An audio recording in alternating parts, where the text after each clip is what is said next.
Hello guys, this is Cardmates, and today let's talk about the continuation bet. Poker strategy changes a lot over time. Before the poker boom, people generally played too passively. Then there was an overcorrection by some players who would make a continuation bet, a C-bet, almost 100% on every flop. This is known by some as a range C-bet, shorthand for C-betting with range. While C-betting 100% in every situation is going too far, there are still some spots in which this high-frequency C-bet strategy is not only acceptable, but optimal.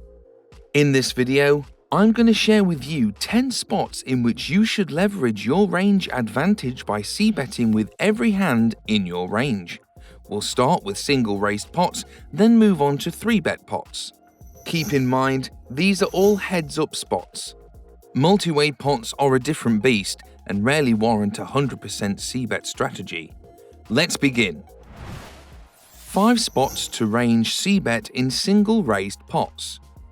Single-raised pots are the most common type of pot that you will play, by a great deal.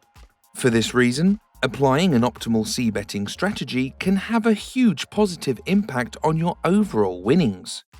Key note on sizing: for each of these spots, a small bet of roughly 1/3 of the pot is the C-bet size you should use. Spot 1. Dry king-high boards in position. Example: you raise from the cutoff and the big blind calls. The flop comes king 7-2 and the big blind checks you. These boards favor the pre-flop raiser due to a high distribution of top pair plus hands in the range.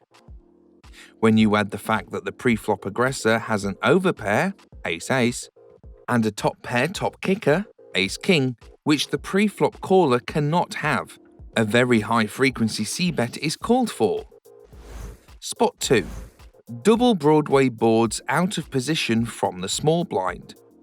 Example: you raise from the small blind and the big blind calls. The flop comes king queen 3. Double Broadway boards offer a great deal of interactivity for the small blind. For this reason, he has a huge amount of equity in the pot. On top of that, the small blind also retains a nut average due to having more 2 pairs, sets, and overpairs. After all, the big blind would likely 3-bet pre-flop with king-king or queen-queen, and maybe even king-queen. Spot 3. High paired boards in position. Example: you raise from the hijack and the big blind calls. The flop comes queen-queen-ace, and the big blind checks. The high paired boards interact very well with the range of the pre-flop raiser because they have a higher concentration of trips than the defender.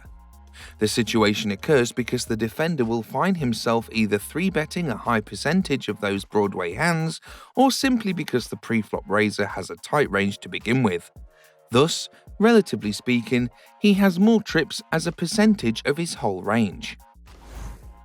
Spot 4. High paired boards out of position from the small blind. Example: you raise from the small blind and the big blind calls. The flop comes king-king-queen. Very similar to the previous situation, the out-of-position pre-flop raiser has a higher concentration of trips and better. On top of that, the defender has a lot of hands that have zero interactivity with this board. For these 2 reasons, C-betting your entire range is the best course of action. Spot 5. Very low paired boards. 33 times to 22 times, out of position from the small blind. Example: you raise from the small blind and the big blind calls. The flop comes 3-2-3. A different mixture of circumstances influence the optimal C-bet strategy in these scenarios. The pre-flop raiser doesn't hold the nut average, the big blind will have more 3 times 2 times hands, but the range of his hands will be much stronger compared to the pre-flop caller's range. Consider that the pre-flop aggressor has more and stronger overpairs, typically has more and stronger top pairs, has stronger ace-high hands, has more and stronger middle pairs, depending on how high the high card is. Overall, the pre-flop raiser has a large equity advantage on these boards, which can be leveraged with a high-frequency c-bet. 5 spots to range c-bet in 3-bet pots. Even though 3-bet pots are not as frequent as single-raised pots, they are much bigger pots and thus their effect on your overall win rate is sizable. Making mistakes in them will be much larger than their single-raised counterparts. Key note on sizing. For each of these spots, a small bet of roughly 1/3 of the pot is the c-bet size you should use. Spot 1. King high boards in position. Example, the hijack raises and you 3-bet from the cutoff. The flop comes King 8-4 and the hijack checks you. Just like in single raised pots, these boards favour the pre-flop 3-better due to a higher distribution of top pairs and better hands in her range. When you add the fact that the player who is in position has an overpair and the top pair top kicker which the defender cannot have, a very high frequency c-bet is called for. Spot 2. Queen high boards in position. Example, the cutoff raises and you 3-bet from the button. The flop comes Queen 6-2 and the cutoff checks you. Even though the pre-flop 3-better doesn't have a monopoly on top pair top kicker, like she does on king high boards, she does have a higher proportion of them compared to a pre-flop caller. The 3-better also has a couple of overpairs, ace-ace or king-king, and a set, queen-queen, which the pre-flop caller cannot have, a recipe for range c-betting. Spot 3. Triple Broadway ace high boards in position. Example, the cutoff raises and you 3-bet from the button. The flop comes ace, queen, jack, and the cutoff checks to you.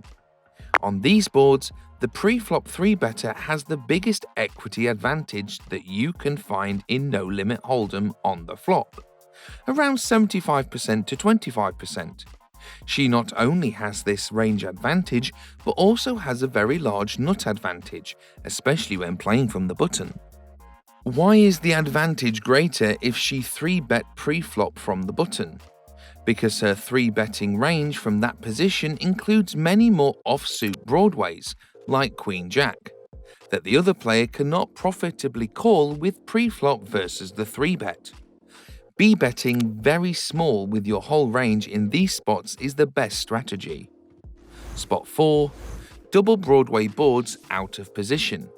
Example, the cutoff raises and you 3-bet from the small blind. The flop comes King-Jack 2. These boards interact heavily with the small blind's 3-better range.